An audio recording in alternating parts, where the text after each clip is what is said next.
Confucius 70 Chapitre 12 3 Sima Niu interrogea Confucius sur la vertu suprême. Le maître dit: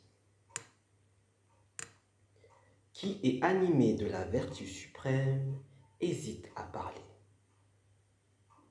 L'autre dit: hésite à parler?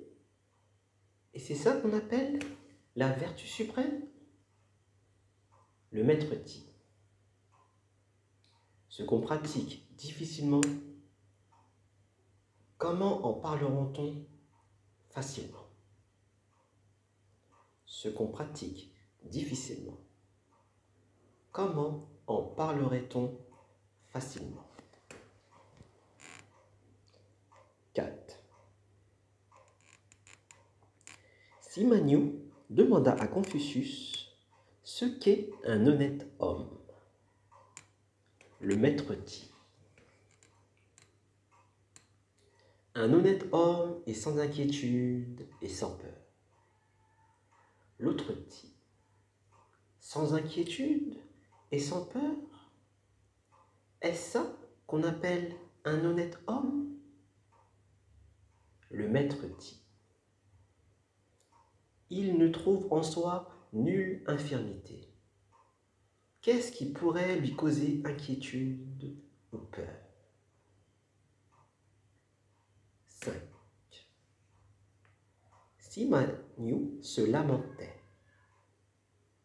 Tout le monde a des frères, sauf moi. Zizia dit: j'ai entendu ceci. Vie et mort sont fixés par le destin. Richesse et honneur dépendent du ciel. Que l'honnête homme fasse son devoir gravement sans faillir. Qu'il traite autrui avec respect et civilité. Et sur cette terre, tous les hommes seront ses frères. Comment un honnête homme pourrait-il jamais se plaindre de n'avoir pas de frères? 6. Zizeng interrogea Confucius sur la lucidité. Le maître dit: celui qui, saturé de calomnie et abasourdi d'accusations, ne se laisse pourtant pas influencer, celui-là est lucide. Celui qui, saturé de calomnie et abasourdi d'accusations, ne se laisse pourtant pas influencer, celui-là voit les choses de haut. 7. Zigong interrogea Confucius sur l'art de gouverner. Le maître dit: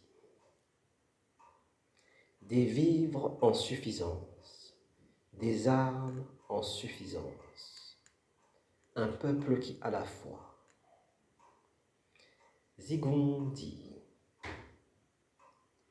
s'il fallait renoncer à une de ces trois choses, laquelle sacrifieriez-vous? Les armes.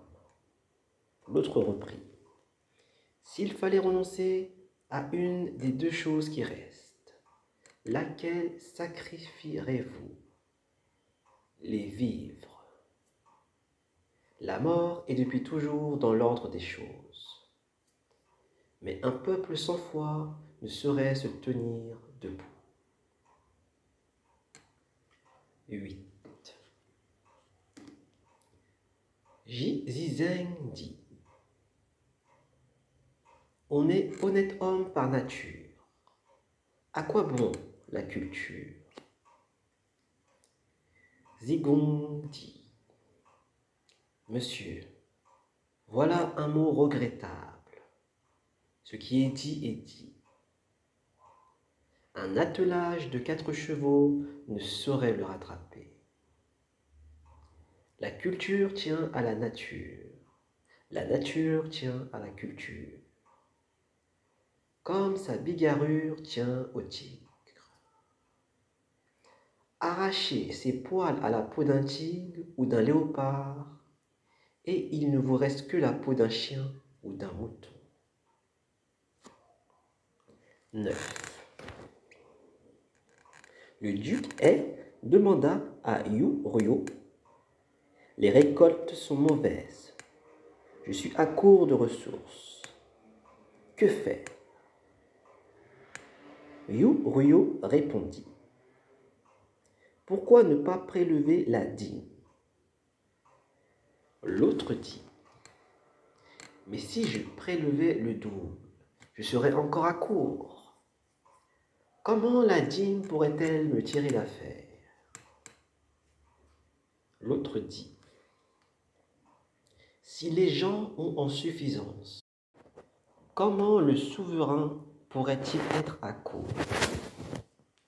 Si les gens sont à court, comment le souverain pourrait-il avoir en suffisance? 10. Zizeng demanda comment exalter la vertu et comment identifier la confusion. Le maître dit. Exalter la vertu, c'est mettre la fidélité et la bonne foi au-dessus de tout et chercher la justice. Quant à la confusion, quand on aime quelqu'un, on lui souhaite de vivre. Quand on hait quelqu'un, on souhaite sa mort. Mais imaginez qu'on lui souhaite tout à la fois, de vivre et de mourir. Voilà un cas de confusion. Si ce n'est pas pour sa richesse, alors c'est seulement pour le plaisir de changer. 11.